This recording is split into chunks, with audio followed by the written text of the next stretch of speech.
You are listening to the Unleashed and Aligned podcast, where we strip away the noise, unleash our truth, and align with our highest self. I'm your host, Coach Felicia, a life coach, energy guide, and your biggest believer. Now let's dive into today's episode. Welcome to the Unleashed and Aligned podcast. I am here with Tanisha Hyde. She is a divine business alchemist, spiritual strategist, and host of the Are You Immeasurable podcast. She brings over 25 years of operational leadership and a lifetime of intuitive wisdom into sacred service, helping women, especially Black women and women of color, reclaim their power, heal their self-worth, and align their business with their soul.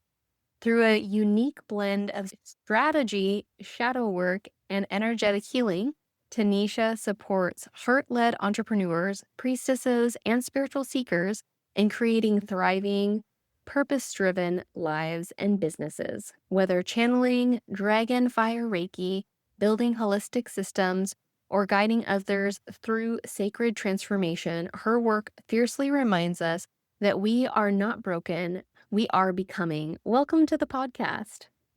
Thank you. I am so excited to have you here. And I gotta say, I absolutely love your voice. Like, listening to you is so much fun. You're very insightful and you have so much great wisdom. But I just love listening to you. Like, you have the perfect voice for And podcast. I'm goofy. So, Yeah, exactly. yeah, and I get that a lot. People say it all the time, but I think it's one of those things that I don't know if you do this, but it's like I sound weird to myself. Oh, yeah. Like For sure. that's not how I sound in my head. Yeah. I don't know. Sometimes it's weird for me, but yeah, people tell me that all the time. Like my daughters keep trying to get me to do what is it, like the voiceover things where Oh, you yeah. read books and read. I'm like, y'all crazy. I'm not doing that. That Don't would be nobody cool. want to hear that. And yeah, I think Heather, she made a joke before, something about a phone sex line. And I was like, yeah, and I said Like, something to my husband. He was like, yeah, try it if you want to. I was like, I was kidding. Just kidding. you're like, we need to make some extra Right. money here. Yeah, Um, absolutely. I love that. I have you on. This month is Pride Month. In celebration, I'm having people on from the LGBTQ plus community. And I love that I'm getting a mother's perspective from Yeah. this side. And so I would love to go into like when, first of all, did you know before your child told you, or was it like, how did that play out? Yeah, I know. And I think the truth of the matter is most people that are around know a lot of times before the individual actually comes out and says, I'm gay, I'm lesbian, or whatever. But I just feel like most family members or those that are around all the time, they already know. Yeah. And yeah, with my daughter, I already knew. I was just waiting on her. And so how did that conversation come about? Did she like sit you down sometime, or did you find out through a different way? She's standing in the door staring at me right now. Oh. It was, well, with I'm one of those parents that I always told my kids that they could talk to me. And crazy part is they kind of crazy. So they always want to talk about crazy stuff. And some of the stuff I don't want to hear. I don't want to know this. However, it's one of those things that I love you. And so I want you to be able to talk to me because, especially with girls, me knowing from growing up, if they can't talk to me, they're going to talk to somebody. And so my thing was always, I'd rather them talk to me because for one, I'm going to tell them the truth. And for two, again, I love you and I want to protect you. So I'd rather you talk to me. Yeah. And so I think it was like they would always, even as teenagers, of course they're adults now, but even as teenagers, they come and sit in the floor in my bedroom and just tell me all the goings on and everything. And so I think that particular day she came in and she sat on the floor and she was like, "I need to tell you something." And I'm like, "Okay, what's going on?" And didn't know it was gonna be that day that Yeah. she was gonna tell me that. I'm thinking, okay, it's something with school or something like that. And she beat around the bush a little bit. But then when she finally got it out, I was like, okay, okay, all right. And Probably I was gonna say not the reaction that she probably thought. and I think too, it was because at that point in time, I was very heavily into church. I was a minister. And so I think that maybe she thought that she was going to get some whatever. But even in that part of my life, my perspective is when you truly love somebody, be it, your child, yourself, or a friend, family, whatever, the small little idiosyncrasies don't mean anything Mhm. if you really love them. Now it's, yeah, again, do I know and have I heard stories about people's parents cutting them off, kicking them out of the house, all of that crazy stuff? I do have very strong opinions about that because to me, that's your child. Do you not really love them? Because how could you do that? That doesn't change anything. Whatever decisions and various things like that they have to deal with, they have to deal with. That's on them. Doesn't have anything to do with how I feel about them. It's my child. I love you. I don't care. Yeah. I love that you feel that way, and unfortunately, you're right, there are parents out there that have strong other beliefs, and that is really unfortunate. So, can you tell me if you had, and I'm sure you did because it's your child, but, like, some of the initial thoughts or worries that came up for you when you heard that? Yeah, it like I said, I knew her actually coming out and saying it was like, okay, it's real now. And again, like I said, at that time I was really heavily in the church. I was a minister and all of those things. And I know that other people have strong opinions. And so my thing was, my concern was somebody saying something that would make her want to hurt herself. Because I think around the time that she told me, there were lots of stories about, and I don't know how much I can say on here, like people unaliving themselves and things like that because of the reaction of their loved ones or the people in their community, the people around them. And to the point that I actually had a conversation with our pastor and I told him, if anybody says anything out of the way, they're going to deal with me. And Mhm. it's probably not going to be pretty because no, bottom line is that's my baby. Right. And so that very much was a concern of because people say stuff. And yeah, no, I was very in mama bear mode. Yeah, you might not want to do it because I don't have a problem acting a fool about mine. Yeah, yeah.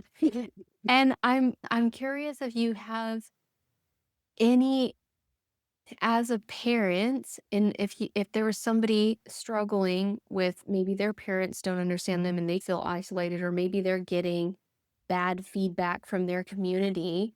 Do you have any advice for somebody going through that, or any words that might bring them some kind of comfort? My thing is, yeah, I understand it is hard. I know it is. And it's hurtful when it's those closest to you, when it's those that, are supposed to automatically love you, protect you, and be concerned for your well being. My thing is that it's not a reflection of you, not at all. It's not a reflection of your worth. It's not a reflection of whether or not you're deserving of love because you absolutely are. Every last one of us is. And I would just say that if you have somebody around you that is, I don't want to say accepting because that isn't really what I mean. If there's someone that is a safe space for you, then just make sure that you utilize that space because she's had friends over the years. She still has several friends that their parents are not like me. And whenever something is going on, they'll send messages through her or ask questions through her. Or if they're on the phone or whatever, she'll give me the phone and I'll talk to them and things like that. Because again, no child should feel like that. And I completely agree where you and I'm sure a lot of us do, hopefully, that are listening, that all of us deserve love, and it's not a Yeah. reflection when somebody else can't give it. That is really a Mhm. reflection of their Of capacity them. to love. It's not Absolutely. your That's a them lovability. problem, not a you problem, sugar. Yes. Yeah. Yes. That's their issue. It's not you. It's I love not you that. at all. So, were there things that you felt like you had to unlearn or there like challenges or reframes within yourself that has came through this? Some things, and I think it's more not necessarily when it came to her, but like a few of her friends. Like she has one friend that changed her name and then and I have to ask her because look, I'm old. I just need you to not because I'm not trying to honor you. She identifies as a they them. Okay. And again, I keep saying she and calling her by the name that I've known her growing up by. And it's, oh my goodness. I don't mean it. It's just, I'm old. I forget. Yeah, yeah. Like those things I have been a something that I've had to intentionally remember and get used to because I'm a 70s baby that we I didn't we weren't raised and that wasn't the stuff that we were around. Again, not saying there's anything wrong with it, but again, I guess too, it's about the educational part and being willing. And yeah, I'll ask her like sometimes I think I had to ask her, okay, what is, non-binary? What is this, and that? And I'm like, I'm confused. I don't know what it is yeah. or what it means. And so, like, those types of things, yeah, have very much been a learning curve for me. And for the most part, like I said, I intentionally try to remember, but sometimes if I'm doing something in this conversation that I'm going to say she, I'm not going to automatically think they. Yeah. But I think that's a very real thing. I'm actually doing some DEI training this month, and one of the things that came up was saying instead of saying, "Hey guys," in a team meeting, say, "Hey everyone." And that is something I struggle with because I've grown up saying guys for mm, everybody, encompasses all. everybody, yeah, So I get yeah, that. I get that. And it's not out of like malice or anything. It's not out of yeah, disrespect. So I understand where you're coming from with that as yeah, well. absolutely. It's very much, and I think that they just giggle. Yeah. 'Cause they know that I'm not doing it on purpose or that I don't mean to discredit them or anything. It's just I'm an old lady, I forget. I'm sorry. So what do you think has been the hardest part of this journey with your daughter? I think that what I one thing that really makes me proud of her and her friends is that when it comes to, like, social things going on and political things going on, at her age, I wasn't thinking about none of that. I didn't care, really. But seeing that them so involved and them knowing who's doing what, who's saying what, and how it affects them and all of those things, it's hard from a mother's perspective because yeah, it feels like you're attacking my child. And but at the same time, it's a proud moment also because they're more aware of what's going on in the world around them than I think previous generations were. Yeah, I see And that. yeah, so like that does make me again, it is a concern, but again, it's half concerned, half proud because they are aware. They know what's going on, what the opposition is. They know the rules that are being changed and the laws and things that are being changed. And it's a thing that's like when a lot of things started changing the beginning of this year, she was like really fired up about it. And I'm like, wow. Yeah, when I was 24, no. I was just trying to do what I needed to do and get a break. I wasn't that Yeah. really into the political climate and all of that. But just her coming to me and she was like, Mom, this is just bothering me. It's giving me so much anxiety. And I was like, okay, talk to me about it. And she was like, think about it. She was like, literally, based on the policies and the things of this administration, the odds are completely stacked against me. I'm a girl.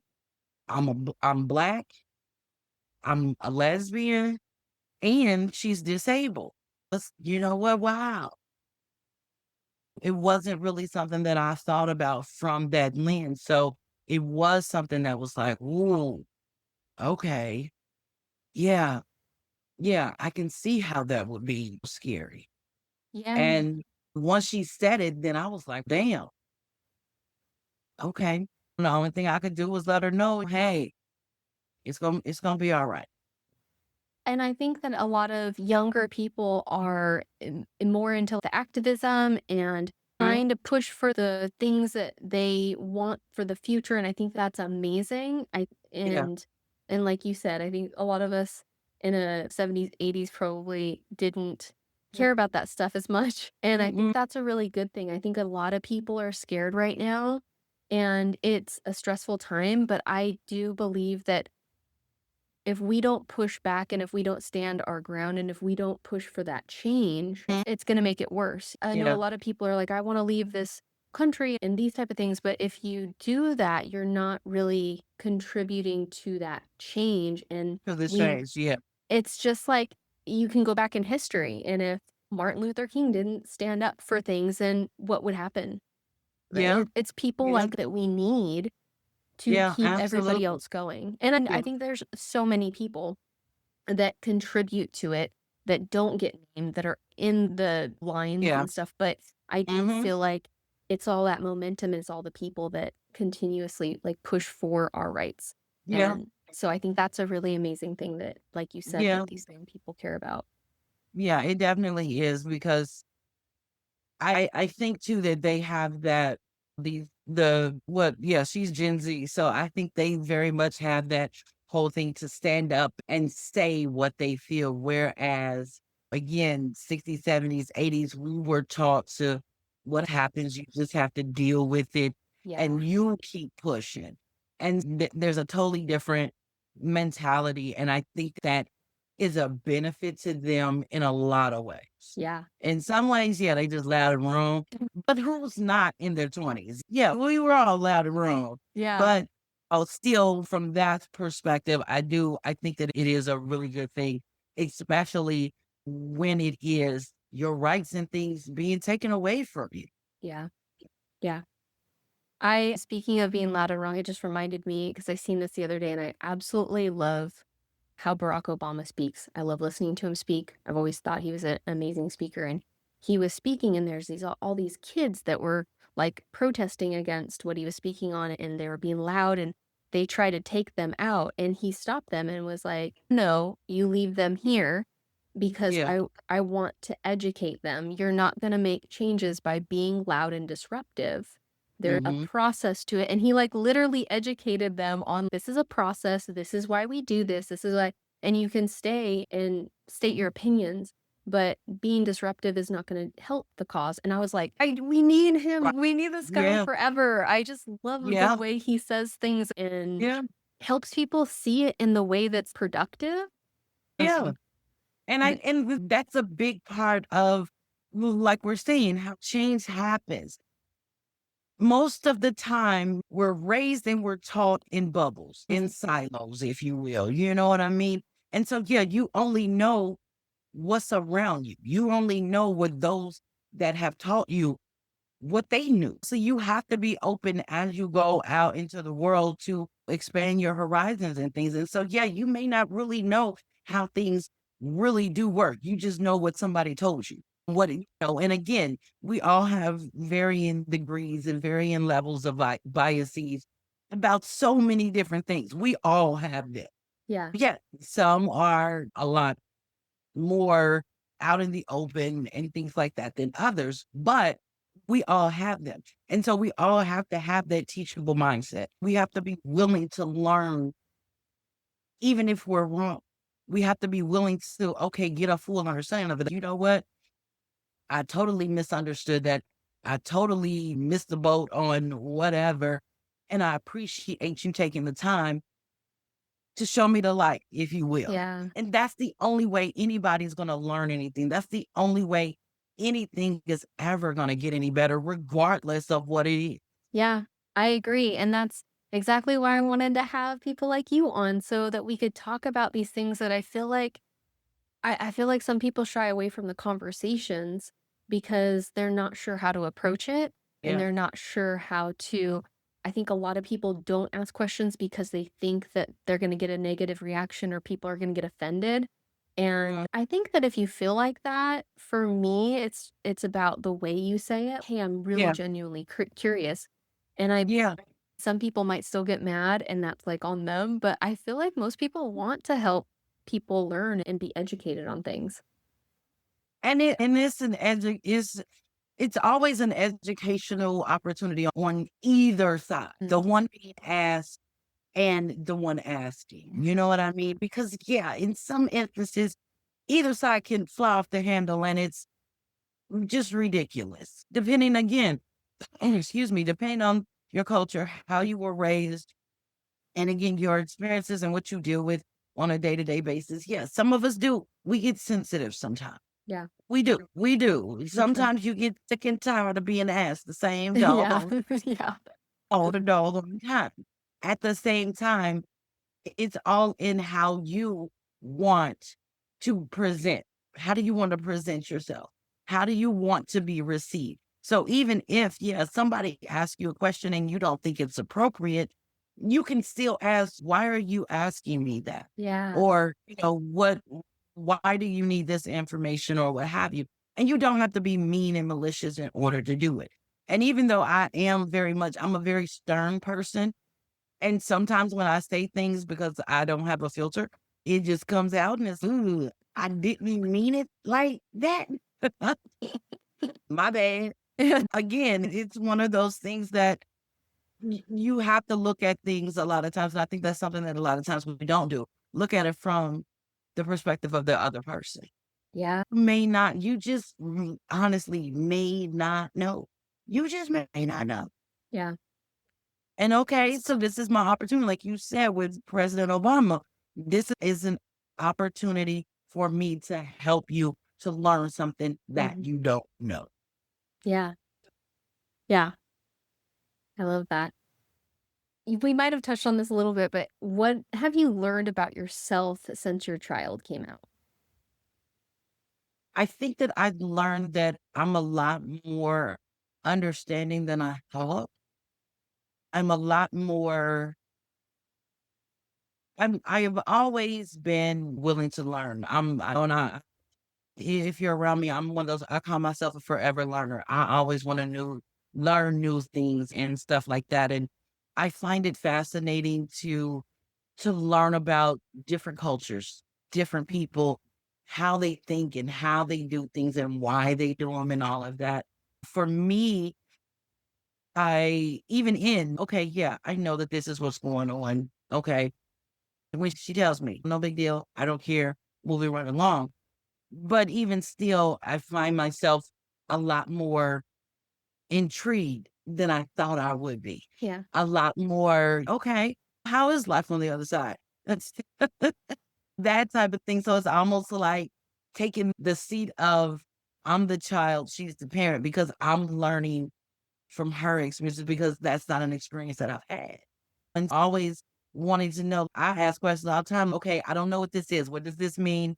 When they say this, what does that mean? I think I said that a little bit ago. But yeah, I want to know because I look at it also from the standpoint of if I don't want anybody mistreating or disrespecting mhm, my child, I don't want to miss, I don't know if it's mislabeled, miss whatever. yeah, When I'm talking to somebody else's child, I want to honor their identity. I want to honor their feelings and their perspective and all of those things. So I guess it shocked me that I'm really in this. I want to know. yeah. Oh, that's Help me awesome. figure this out. I want to know. I think that's amazing. Yeah. And I think to her, it's funny my kids at that age. She's 24, so yeah, my mom was just she's just old and she just don't know what the hell's happening. It's like, no, I don't. So help me. So I have just a couple more questions for you. And this one is, what would you say to a parent who just found out their child is in the LGBTQ plus community, or maybe they haven't come out yet and they're not sure how to navigate that space? What kind Love of them. advice? Love them? I love Just it. love them. Just love them. Because again, like I said, even with me, you may not understand. Uh, and you understanding really doesn't change anything. They feel the way they feel. Just love them and be a support to them. Let them know. And you can even if you don't agree or whatever, I'm sure they know it. Let them know, hey, I may not necessarily agree with this lifestyle, but you still my baby. Yeah. And I'm always here. I love you and I want you to be okay. I think that in a lot of cases, really, that's all they want. That's all they want. Yeah, trying to understand it, trying to get the lingo and all of those things down. I feel like that's just an added bonus, but they really just like any child when it comes to their parents, you just want your parent to be on your side. Yeah. Just want them to be there for you, to always be mommy, daddy, grandma, aunt, uncle, whatever. Just love them. Love them the same regardless. It doesn't matter. The same as you love them the moment that they laid them on your chest or handed them to you to hold or whatever. Love them the same. Mm, Just love them the same. The rest of it, y'all can figure out. yeah. That's great advice. What helped you become a more open, supportive, and safe space for your child to be fully themselves? I think that it too had a lot to do with my experiences.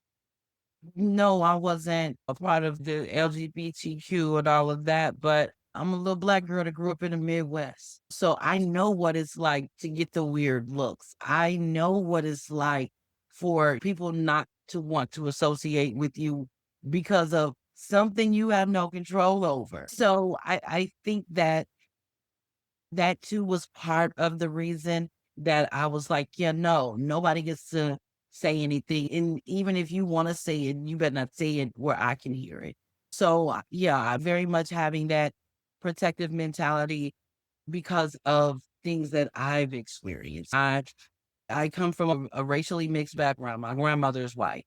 And growing up, I would be with her and we would go places and you would not believe me, the stares and the different things that we would get. So I know what that feels like. And I was like, yeah, no, no, we're not doing that. Yeah. I'm not okay with that when it comes to my babies. Think my experiences helped me to be able to more easily understand and more easily navigate it. And also just to have that protective not no, it's not happening over here unless you wanna see me cut up. Yeah. I love that. Before I go, I love your background, Thank and you. it's wonderful, and I'm so curious. You have your Reiki, you utilize the dragon, right? Mhm. Your Reiki. That Oh, is yeah. so cool. Yes, and if anybody is listening to this and they can't see, there's like a phoenix, and it's like the solar system, and then the dragon, there's 2 Sure. dragons, Yep. and it looks like the fire around it is so pretty. It's beautiful. Yeah. And I will Yeah. definitely put links to get a hold of you and how people Okay. can reach you because 'cause you're amazing, Well, and thank you. you're a pleasure to talk to every single time. I just absolutely love you, and yeah, this conversation was wonderful, so thank you so much. Anytime, anytime. You need me for anything, let me know. I'll show up for you, girl. Awesome. Thank you, Tanisha. Have a wonderful evening. You too. Bye. Alright, bye. If you enjoyed this podcast, please make sure to like, subscribe, and leave a review so that we can connect with more people to develop our mind, body, and spirit.